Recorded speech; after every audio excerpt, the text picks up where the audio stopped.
All right, hey guys, welcome to the Daily Word Bible Study, a plain and simple, verse by verse, book by book, and chapter by chapter study through the entire Bible. Currently, we are in Luke chapter 4, and we're sort of taking a little time just to examine how Jesus was, how he defeated the temptation of Satan. He was driven in the wilderness after being baptized, and then he was um he was and I guess from God's perspective, then he was driven in the wilderness to prove, okay, God had just made the proclamation, this is my beloved son in whom I am well pleased. So he makes this declaration, and now he he kind of drives Jesus into the excuse me, he drives Jesus into the wilderness to be tempted by Satan. And again, the idea of this was from God's perspective. There's two ways of looking at temptation. And in some translations will say use the word test instead of temptation. They will use the word test or to test. So for example, some translations we say indicates when God commanded Abraham to offer up Isaac his son, it says, and the Lord tested Abraham.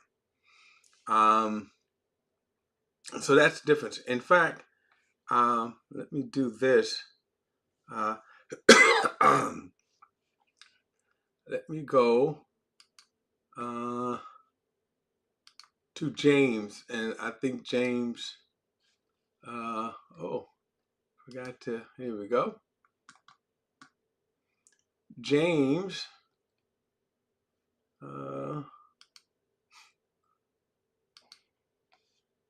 I think I want James chapter 1. And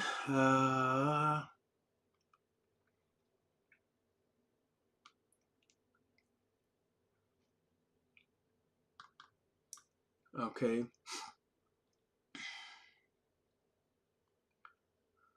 Look at verse 12. This is James, excuse me, James chapter 1, verse 12. And he says, a man who endures trials is blessed because when he passes the test, he will receive the crown of life that God has promised to those who love him. No one undergoing a trial should say, I am being tempted by God. For God is not tempted by evil, and he himself doesn't tempt anyone. So James kind of gives us a clear picture of how when we go through our test, what kind of perspective here is going on. That God is not tempting you or testing you. God is not trying to seduce or entice you into sin.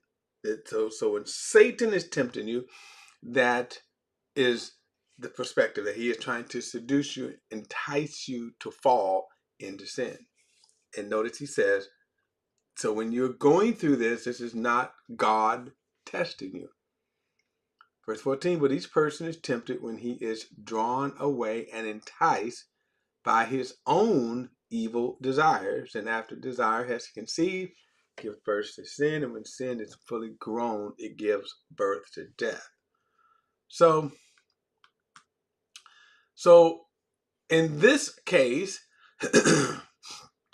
when Jesus is being tempted by the devil, as he is called here, which means the accuser of the brethren, Satan means adversary, then he is, now from Satan's perspective, he is trying to entice Jesus to sin.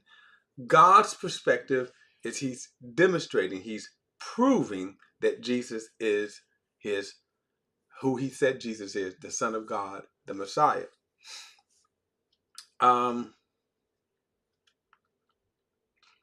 right, so I'll start in verse 1 again and pick it up. Then Jesus returned from the Jordan, full of the Holy Spirit, and was led by the Spirit in the wilderness for 40 days to be tempted by the devil. He ate nothing during those days, and when they were over, he was hungry. And the devil said to him, "If you are the Son of God, tell the stone to become bread." Jesus answered him, "It is written, man should not live by bread alone."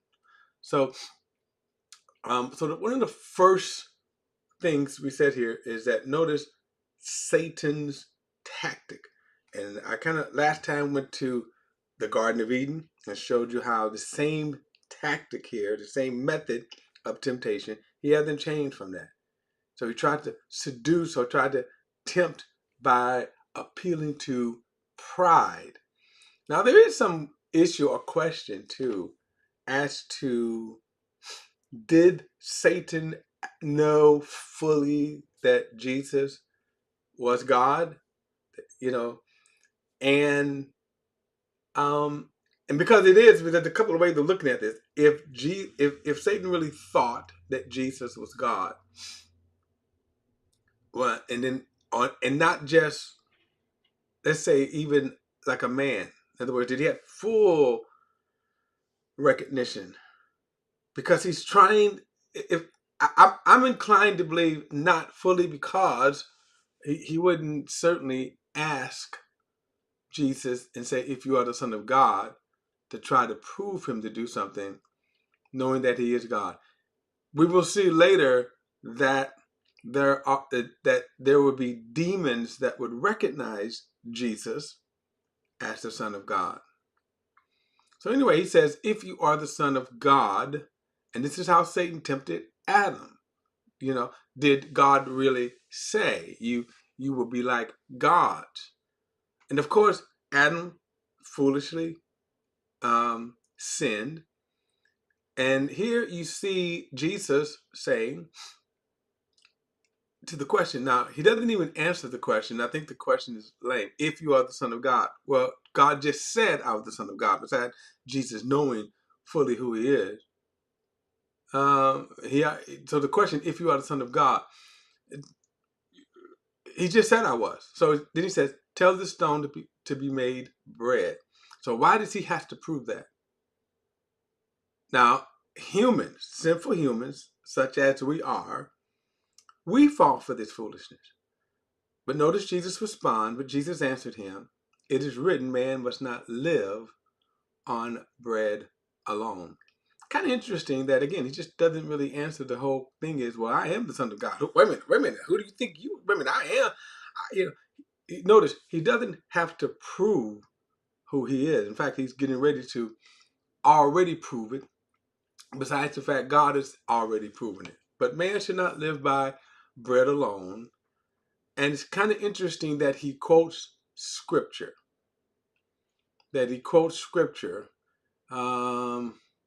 Let's see, Deuteronomy 8 is what he's quoting. Then he says, so he took him up and showed him all the kingdoms of the world in a moment of time. And the devil said to him, I will give you their splendor and all this authority because it has been given over to me, and I can give it to anyone I want. If you then will worship me, all will be yours. Now again, it's sort of another silly thing, because if he's the Son of God, he already owns it. In fact, Colossians tells us that all things were created by Jesus and for Jesus. Okay? So, but, and let me also say this, and of course too, that Jesus here is acting as the Son of God, the Son of Man. Okay? And I think, so when Satan asks him this, I'm convinced that he's not fully cognitive of the depths that he is dealing with God manifested in the flesh. But he's dealing with a man, and obviously he's dealing with a very special man that he's trying to entice him. Now, it is interesting that he says that all these kingdoms, he showed him all the kingdoms of the world, and then he says, in a moment of time. And so, how did Satan do that? We're not necessarily told. For example, the kingdoms of the world, the primary kingdom of the world would have been the Roman Empire at this time. They ruled the world, as we would say, the known world. Now, he did say that, he said, this authority, the devil said to him, I will give you their splendor and all of this authority. And then he says, because it hath been given over to me. Now, how did he get this? Through Adam. Adam was the ruler of the world. God placed Adam as the ruler of the world. And so,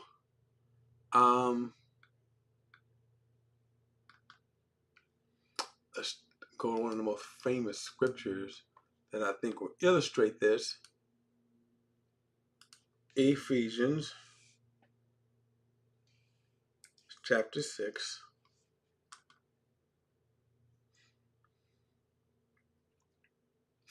Look at verse 10. He says, finally be strengthened by the Lord and by his vast strength. Put on the full armor of God so that you can stand against the tactics of the devil. For, and this is important, our battle is not against flesh and blood, but against the rulers, against the authorities, against the world powers of this darkness, against the spiritual forces of evil in the heavens. Now, so we see here, and as well as many other scriptures, how we see that there is a kingdom of evil. Satan is the ruler of the world. Okay, Satan is the ruler of the world. In fact, let me go back to Ephesians chapter 2. All right. And look at verse 1 again. It says, and you were dead in your trespasses and sins in which you previously walked according to the ways of this world, according to the ruler who exercised authority over the lower heavens, the spirit now working in the disobedience. So again, you see Satan's kingdom and how it operates. There is a theology out there that you will hear from time to time, and talks about spiritual warfare. And the spiritual warfare that I am referring to, not the biblical warfare we just read, but there is a theology that now you have people going around pretending that they are fighting against the spiritual forces of Satan. And sometimes you see these foolish statements such as, Satan, I want to cast you back to hell, or things like that. That's not what he's talking about right here, that you don't do hand-to-hand combat with the devil or demons. And again, the more you see of that, the more that you see of that, the more show. Again, a lot of these kind of ministries, they just put on a show, which they make it seem like they're doing something that you're not. Right? A lot of people walk out in the same way that they walk in. Okay, Satan has not, their lives have not changed one bit. Okay, so again, and then again, we miss how Satan operates. And notice, he hasn't changed from this. How does he corral the world? Now, we see that he's declared as the ruler of this world, of the dark forces. We see that he corrals people, okay, that he corrals people um, into the ungodly ways. So we see that. So the question is, how does he, how? See, we see here, notice, we walked and you were dead in trespasses and sin. That's, first of all, you start with that whom he controls are those who are dead in trespasses and sins. And then he says, in which you previously walked. And how this word walked is that your direction is ordered. It's set, and then you march or you walk according to, he says, the ways of this world. And then the ways of the world are what? Ordered by, according to the ruler who exercises authority over the lower heavens. And then he says the Spirit now working in the disobedient. So that's how Satan rules. That's what he's doing. What you don't see is, Satan showing up like in the movies, right? You ever see these movies about demon possession and spiritual, all that? They, of course, Hollywood movies always make it seem like Satan is so powerful that he can't be defeated. Especially when you see him with the Catholic priests. He just slaps them around, right? In some cases, he just laugh at them. I compel you by the power of Christ. He just laughs at them, right? Of course, that's fantasy. That's fiction. In reality, you don't see Satan just kind of showing up, like the Ghostbusters and tearing up the place. Okay, if you ever saw the Ghostbusters, you know what I mean. That if Satan really could do that, don't you think he would? Don't you think he would just kind of just manifest and just start tearing up the place? So that kind of tells you that he doesn't have the power that people sometimes boast in. That he really doesn't have the power. He doesn't really have the power that people will say he has. Okay? He doesn't have that power. Now, he is the ruler. So you see that the spirit of his rulership. Then you have principalities, powers. You have a whole structure. And then how does he kind of manipulate the world? Look at verse 3 right here. We too all previously, now he's talking to believers, right? You previously lived among them in our fleshly desires, carrying out the inclinations of our flesh and thoughts, and were by nature children under wrath, as the others were also. So, in other words, where Satan rules, now he does have power. He does, like, for example, I'll just say, like, when you think about the book of Job, and in the book of Job, you know what? Let me do this here right quick. Let me quickly go to the book of Job, and I just.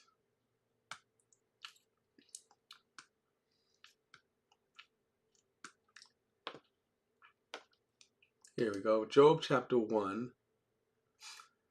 All right, look at verse 6. And this, so we just got an introduction to Job, and I'm going to go by that. I'm going to skip past that. It says, one day the sons of God came to present themselves before the Lord, and Satan also came with him. The Lord asked Satan, where have you come from? From roaming through the earth, Satan answered him, and walking around on it. Then the Lord said to Satan, have you considered my servant Job? No one else on earth is like him, a man of perfect integrity, who fears God and turns away from evil. Satan answered, the Lord? Does Job fear God for nothing? Haven't you placed a hedge around him, his household, and everything he owned? And you have blessed the work of his hands, and his possessions have over to Satan, right? What I wanted to show you something now is if you were there and you're living around Job, Job is enjoying life, and what you would see is this. You wouldn't see, in a sense, Satan himself. But all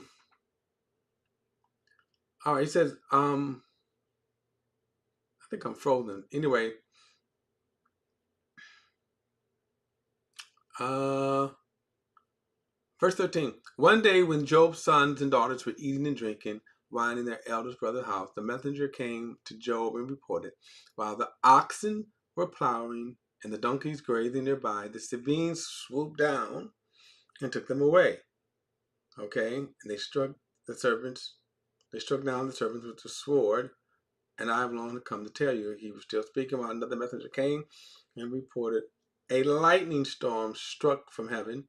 It burned up the sheep and the servants and devoured them, and I alone have come to tell you. Now, I want to see just right here, those two, because they kind of follow suits with the rest of Job's attack, his atrocities that hits one after another. And that kind of tells you right there how unusual it was that just one after another came. I want you to see behind the scenes, however, because what motivated then the men to come and to steal his goods right here? Okay, uh, his donkeys and all that. What motivated them to take that? That's what I want you to kind of notice. All of a sudden, here they are, never bothered Job before, and all of a sudden they get a thought. They get a thought, and next thing you know, here they come and they take. Notice this: a lightning storm struck from heaven. It burned up the sheep. So then you have this lightning storm, and particularly destroyed Job's sheep. And I want you to see, so the power in the sense that he does have, for example, that in some way he was able to manipulate the weather so that it struck. Okay, it struck Job. Now, the couple of things as I want to close out here. The couple of things here. One, is God doing that today, handing us over to Satan for this kind of testing? The answer is no, because we have clear instructions on how to do that. For example, Peter tells us, resist the devil. In this case, Job could not resist the devil. He didn't have a choice. Peter tells us, resist the devil. Even James tells us to resist the devil and he'll flee from you. And then secondly, no, Satan cannot just operate to his full potential. Even there you saw God telling Satan, do not harm Job. And then you will note, if you go on and read the story, Satan does not harm Job. Yes, Satan is still under God's control. He is ruling not under by him, but he is certainly hindered from doing what he really wanted to do.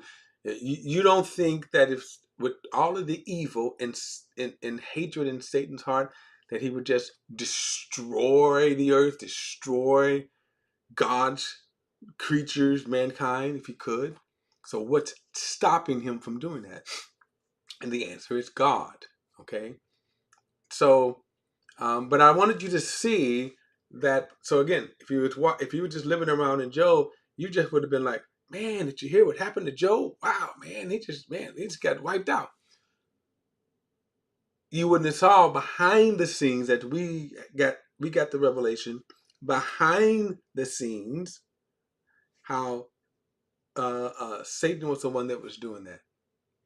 How Satan manipulated, how Satan corralled all of these different bands of people that should destroy Job's life. Okay, all right, we'll pick up more on this in the next study. And don't forget to like and share this video and subscribe to BP the Bible Perspective. And as always, if you have a thought, a comment, add it to the comment section below. All comments are welcome, and I'll see you in the next study.